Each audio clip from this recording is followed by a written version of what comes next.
Oui, alors moi j'étais musulmane il y a encore 2 mois et demi. Waouh. Et je suis médecin, on m'a annoncé un cancer des ovaires au mois de juin. D'accord. Et pendant 3 semaines, 1 mois, en fait, j'étais très très mal, jusqu'à entendre parler de Jésus.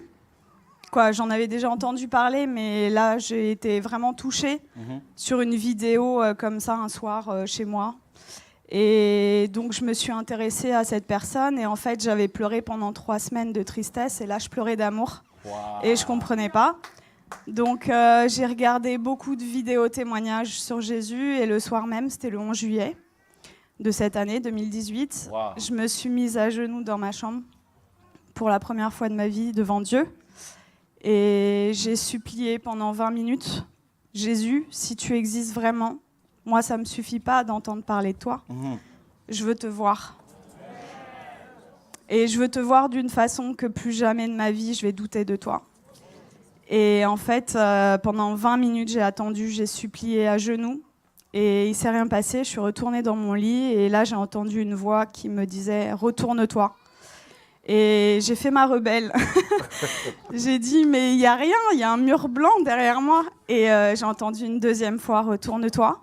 De façon très forte. Et là, je me suis retournée et en fait, au-dessus de mon lit, j'ai fait plusieurs pas de recul parce qu'il y avait la tête de Jésus, en fait. Wow. Et énorme. Et en fait, dans ses yeux, nos yeux sont pas... Ses yeux sont pas comme les nôtres, en fait. Il n'y a pas un cercle, quoi. Il y a tous les univers dans ses yeux. Et en fait, il m'a regardé, il m'a transpercé le cœur. Et en fait, là, j'ai eu une urgence intérieure. Wow. Qui pour une musulmane est incompréhensible, c'est-à-dire que c'est pas venu de mon mental, je devais me faire baptiser le plus vite possible. Oh, wow. Donc le lendemain, j'ai cherché partout où me faire baptiser. J'ai regardé des églises sur Internet, j'étais devant des églises, j'étais là postée, c'était le 12 juillet, et ça parlait pas à mon cœur, je disais non, non, non, les catholiques, les protestants, non, non, non. Et à la fin de la journée, j'ai dit à Jésus, tu m'as donné cette envie-là, donc guide-moi.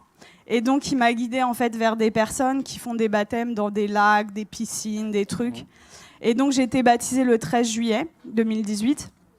Et là, j'ai vraiment vu, parce que en fait, je suis médecin psychiatre, addictologue, et je croyais pas trop aux esprits, tout ça. Et là, j'ai vu des esprits sortir de moi, etc. Wow. Donc, j'ai dit...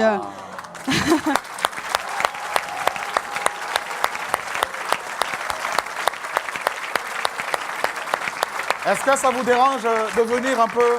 Hein? Ça vous dérange de venir? De quoi? Est-ce que vous pouvez venir? C'est possible? Ah oui, je peux. Mais là, c'est... Quand on parle de Jésus ici, là... Wow! Jésus! Attends. Merveilleux, merveilleux, Dieu pour moi. Tout-puissant, Créateur, prince de la paix, il me sauve, il me garde en lui à jamais. Merveilleux, mon sauveur, mon Dieu, mon wow.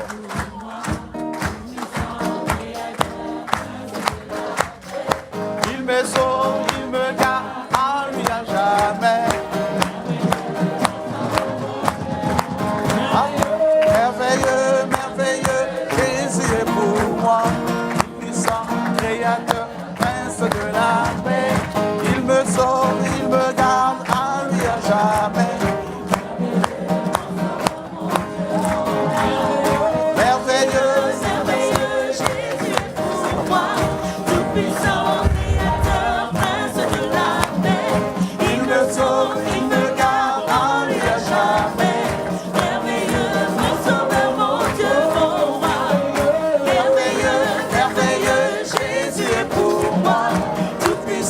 Créateur, prince de la paix, il me sauve, il me garde en lui à jamais. Merveilleux, mon sauveur, mon Dieu, mon roi.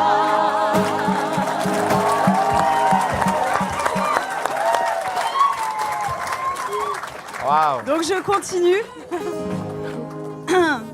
Donc là, j'ai vu des esprits sortir de moi et je rentre chez moi, c'était le 13 juillet. Et là, dans mon lit, je commence à parler une langue où je comprenais rien. Et là, je dis, mais qu'est-ce que c'est que ça? Et en fait, on m'a dit après, c'est du parler en langue. Mais chez les musulmans, ça n'existe pas. Donc moi, j'avais jamais entendu parler du parler en langue. Et ça a duré 3/4 d'heure, 1 heure. J'ai parlé une langue où je comprenais 0 mot. Et en fait, j'ai senti une énergie remonter de mon ventre. Et je prenais comme ça. Et je jetais, en fait. Ça a duré 3/4 d'heure, 1 heure. Et là, au bout de 3/4 d'heure, 1 heure, j'ai arrêté de parler. Et j'avais des douleurs depuis 4 ans, tous les jours. Et là, pour la première fois depuis 4 ans, plus aucune douleur.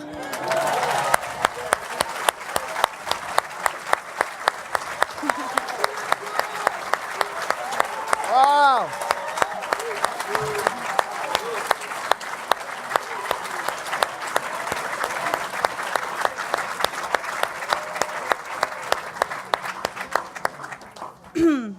Et donc là, j'ai dit, ok, je suis guérie, c'est bon. J'ai pris rendez-vous chez mon gynéco le 17 juillet. Et j'arrive et je lui montre les examens complémentaires, les marqueurs tumoraux, l'IRM pelvienne. Et il me dit, bon, écoutez, alors c'est une maladie très sévère. On va opérer, on va faire un traitement, etc. Et là, je le regarde avec le sourire et je lui dis, vous savez pas ce que je vais vous dire? Je suis guérie. Et là... Et là, il me dit comment ça, je comprends pas. Il m'a écouté quand même parce que je suis médecin, j'ai un cabinet juste à côté de chez lui, quoi. Donc il savait que c'était pas n'importe, voilà. Et là, je lui dis mais en fait, je suis guérie. Et il me dit bon, parce que le déni en médecine, ça existe beaucoup. Il me dit bon, allez, on va faire l'échographie. Et en fait, là, il me fait l'échographie et il était bouche bée. Donc, en fait, il passe sur l'ovaire gauche. Là, il me dit au ralenti, ovaire gauche normal. Et après, il passe sur l'ovaire droit et il me dit, ah, il y a 2 images. Je dis, ouais. Et il me dit, ah, mais attendez, c'est des follicules de maturation. Donc, en fait, les follicules de maturation, c'est ce qui donne les ovules. Et moi, je n'en avais plus. Donc, en fait, là, mes ovaires étaient morts et ils sont revenus à la vie. Oh!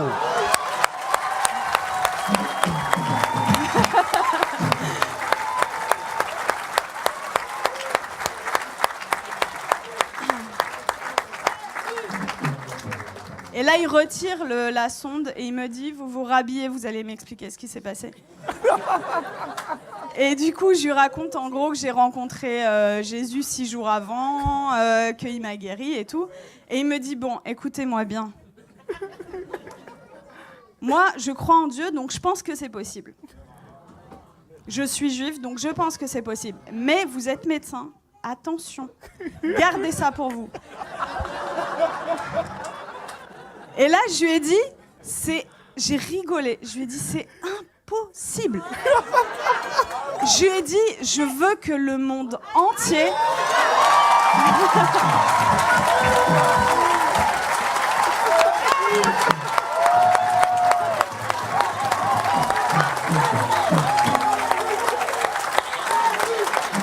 Jésus! Jésus! Jésus! Jésus! Jésus! Jésus! Jésus! Jésus! Jésus! Jésus! Jésus! Jésus! Jésus! Jésus! Jésus! Jésus!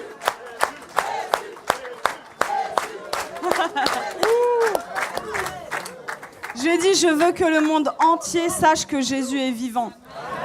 Et il m'a dit, bon, ok. Et il m'a fait mon compte-rendu d'échographie, qui était normal. C'était un plaisir pur. Et il me le rend. Et là, il me dit, est-ce que je peux vous faire la bise au lieu de me serrer la main? Je dis, bien sûr. Et il me prend le visage et il me dit que Dieu vous garde. Et en fait, ce que je raconte partout autour de moi, c'est... Tout à l'heure, le frère disait que vous aviez vécu au Cameroun l'acte des apôtres. En fait, c'est ce que je vis tous les jours, quoi. Et c'est-à-dire que j'ai commencé... Je travaillais que en cabinet. Le Seigneur m'a amenée à travailler à l'hôpital, aux urgences. Et en fait, je vois des cas psychiatriques sévères. Et ma première garde après mon baptême, les infirmiers, le geste qu'ils ont fait le plus dans la nuit, c'était ça. Ils y croyaient pas, en fait. Il y avait que des miracles.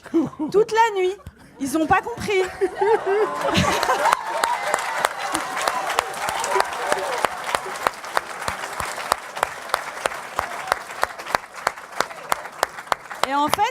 En fait, partout où je vais, partout où le Seigneur donc, est avec moi, il se passe des miracles. Et c'est ce que je dis, en fait. Moi, ça fait que 2 mois et demi que je suis chrétienne. Et je vois les frères et sœurs, ils osent pas parler de Jésus. Ils ont limite honte de lui. Je dis, mais oh! Moi, je vais au salon de coiffure, il y a des coiffeuses qui sont guéries. Je vais à la boulangerie, à la boulangère.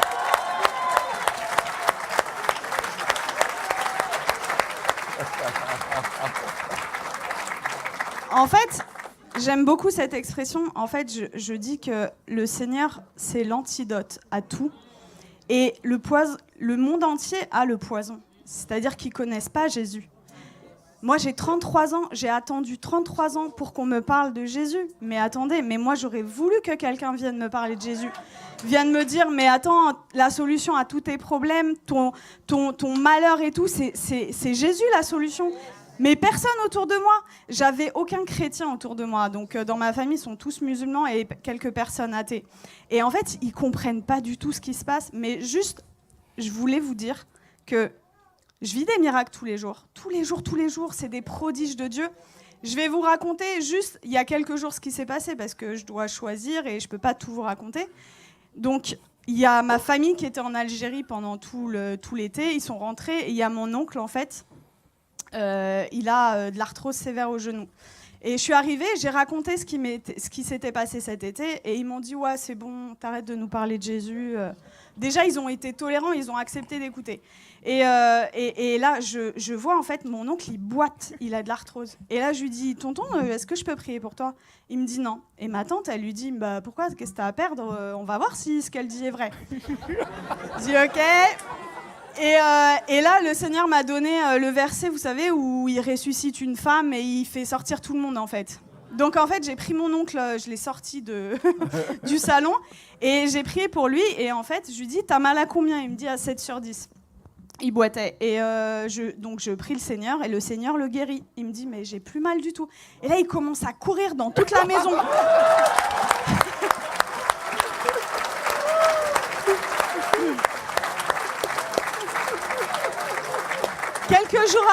Quelques jours après, je retourne dans la famille et là, il me dit « Nermine, tu vas pas me croire, j'ai vu mon ophtalmo. » En fait, il voit son ophtalmo 2 fois par an et pour son glaucome. Donc, le glaucome, c'est une maladie chronique, c'est à vie, c'est comme le diabète.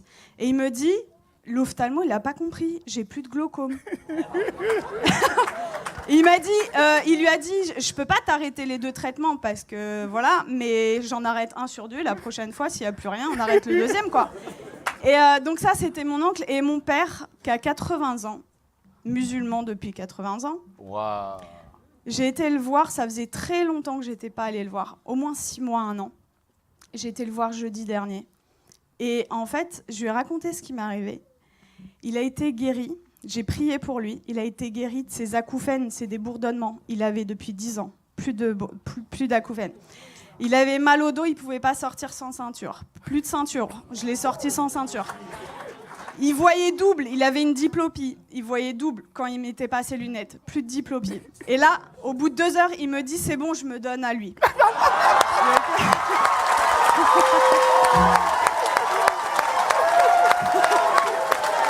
Jésus!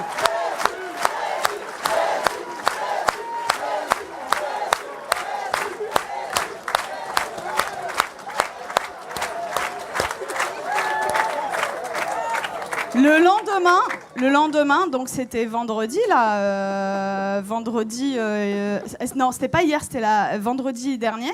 Vendredi, j'arrive, donc le lendemain, en fait, là, il me dit, tout ce qu'on s'est dit, là, t'oublies, c'était des bêtises, tu me parles plus de Jésus. J'étais choquée. Je dis, bon, ok. Et là, dans ma tête, au bout de 2 minutes, je dis, non, ça va pas se passer comme ça. Et ça, vraiment, les frères et sœurs, c'est un truc hyper important. Vous priez, mais il faut proclamer aussi ce qui est écrit dans la parole. Et donc, dans ma tête, j'ai dit, je proclame qu'il appartient à Jésus. Je proclame qu'il appartient à Jésus. Et donc, j'ai proclamé. Et là, il me dit, j'ai la tête lourde et tout. Et je dis, j'ai vu l'opportunité. Je dis, je peux prier pour toi? Et il me dit, non, tu m'approches pas.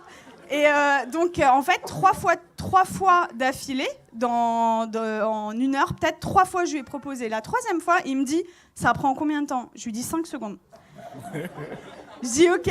Il me dit OK. Donc je mets ma main comme ça, je chasse les esprits au nom de Jésus.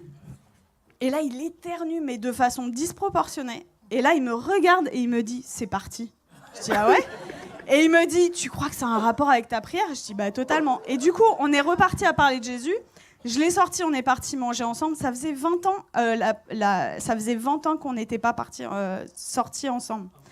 Et en fait, je lui ai parlé du baptême dans l'après-midi.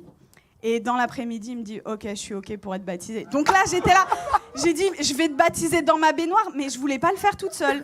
Donc j'ai écrit à des frères et tout « Oh, mon père, il veut se faire baptiser !» Et du coup, j'ai un frère qui est venu et à 21h vendredi dernier, j'ai baptisé mon père.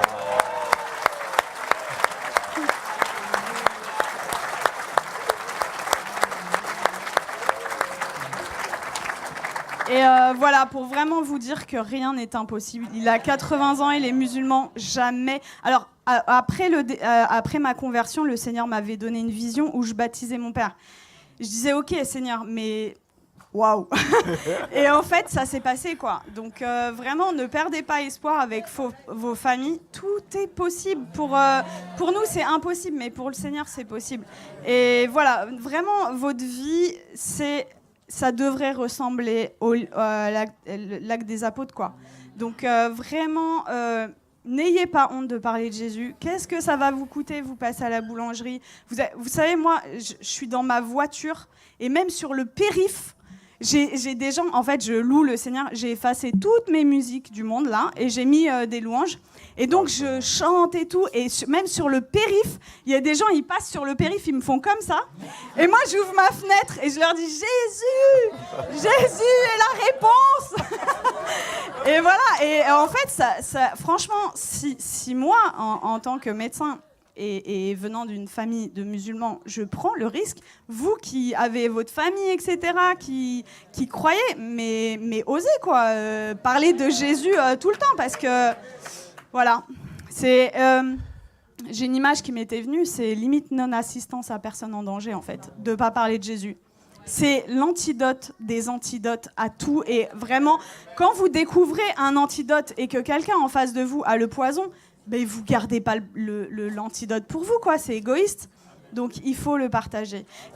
Wow. Voilà. Et tout à l'heure, je suis arrivée, j'ai parlé avec Laurent et ça m'a beaucoup touchée parce que quand j'étais petite, en fait, quand on me demandait quel métier tu veux faire, je disais Mère Teresa.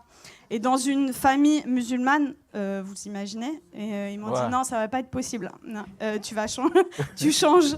Et du coup, j'ai dit bon bah ok, je veux être médecin. Et en fait, c'est incroyable comment le Seigneur il est en train d'organiser les choses. Et du coup, quand Laurent m'a parlé d'orphelinat tout à l'heure, je sens que j'ai un appel fort pour ça.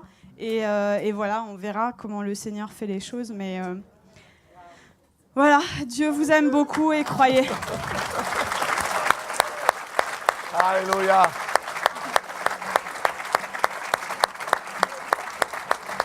Wow, gloire à Dieu.